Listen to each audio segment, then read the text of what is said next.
Serzh Sargsyan, From Soldier to President. Welcome to English Audio Cafe. Today, we bring you the inspiring story of Serzh Sargsyan, the third president of Armenia. His journey from a young man in a small town to a national leader is filled with challenges, dedication, and leadership. Stay with us until the end, and don't forget to like, share, and subscribe for more English listening lessons. Serzh Sargsyan was born on June 30, 1954, in Stepanakert, the capital of Nagorno-Karabakh, a region with a long and complicated history. He grew up in a simple family, where he learned the values of hard work, discipline, and patriotism from a young age. As a child, Serzh Sargsyan was a curious and hard-working student. He loved reading books about history and politics, dreaming of one day serving his country. He was also an excellent athlete, competing in wrestling, a sport that requires strength, strategy, and determination.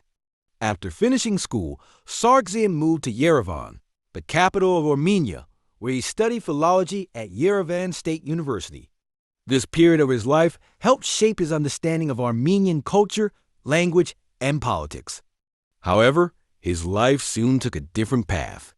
In the late 1970s, he became involved in political and military activities.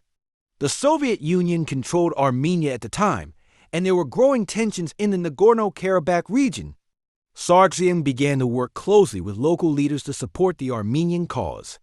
In the 1980s, tensions between Armenia and Azerbaijan increased, especially in Nagorno-Karabakh.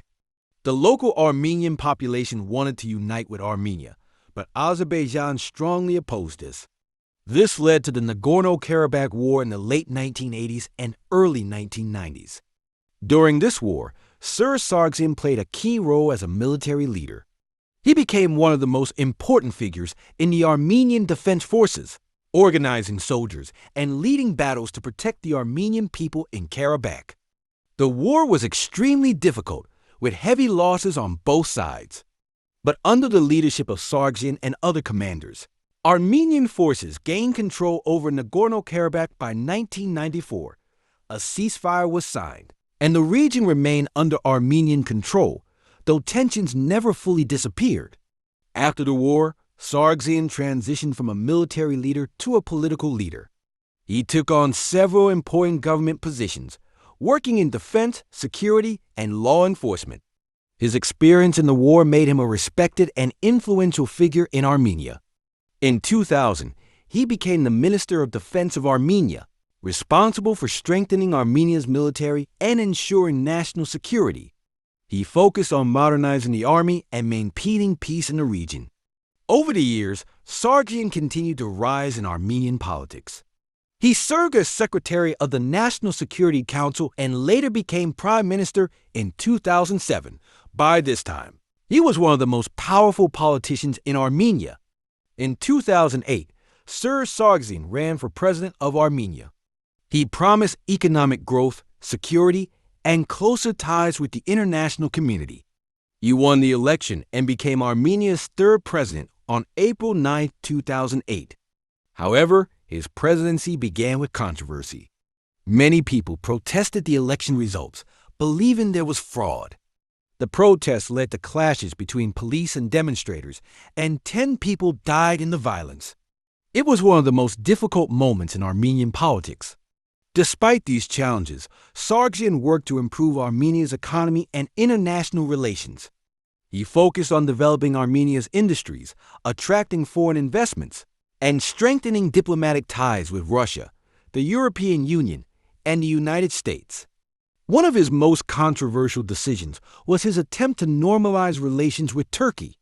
Armenia and Turkey had a long history of conflict, especially due to the Armenian genocide of 1915.